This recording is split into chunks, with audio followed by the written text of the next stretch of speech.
சென்னை ராயப்பேட்டையில் உள்ள புதுக்கல்லூரியில் நியூஸ் 7 தமிழ் அன்பு பாலம் நடத்தும் போதைப் பொருள் தடுப்பு விழிப்புணர்வு கருத்தரங்கம் நடைபெற்றது. இதில் சிறப்பு விருந்தினர்களாக கல்லூரியின் முதல்வர் அஷ்ரப் ஷெரீப், சுகாதார அதிகாரி டாக்டர் எல் வசன் ஆகியோர் கலந்து கொண்ட நிலையில் டாக்டர் தர்மலிங்கம் போதைப் பொருள் தடுப்பு குறித்து விரிவாக சிறப்புரையாற்றினார்.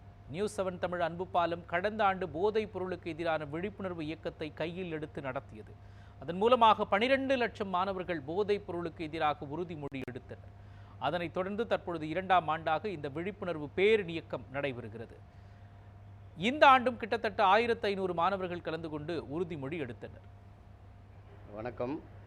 போதையில்லா தமிழ்நாடு என்ற நோக்கத்துடன் நியூஸ் 7 அன்பு பாலம், தமிழ்நாடு பொது சுகாதாரத்துறை மற்றும் ஒய்ஆர்சி யூனிட் புதுக்கல்லூரி இணைந்து இன்று புதுக்கல்லூரி 1ஆம் ஆண்டு மாணவர்களுக்கு போதை பழக்கத்தினுடைய விழிப்புணர்வை ஏற்படுத்தும் வகையிலே இன்று 1500 மாணவர்களுக்கு இந்த விழிப்புணர்வு நிகழ்ச்சி ஏற்பாடு செய்யப்பட்டுள்ளது. தமிழ்நாட்டில் தமிழக முதல்வர் உட்பட அனைத்து அதிகாரிகளுமே சொல்வது, இளைஞர்களை போதைக்கு அடிமைப்படுத்தும் ஒரு கும்பல் தமிழ்நாட்டில் இருக்கின்றன.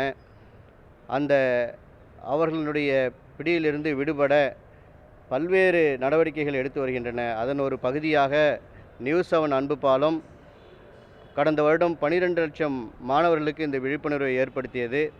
இந்த வருடமும் குறைந்தது ஒரு 20 லட்சம் மாணவர்களுக்கு இந்த விழிப்புணர்வை ஏற்படுத்த வேண்டும் என்ற நோக்கத்திலே முதலாவது நிகழ்ச்சியாக புதுக்கல்லூரியிலே இந்த நிகழ்ச்சி இன்று ஏற்பாடு செய்யப்பட்டுள்ளது.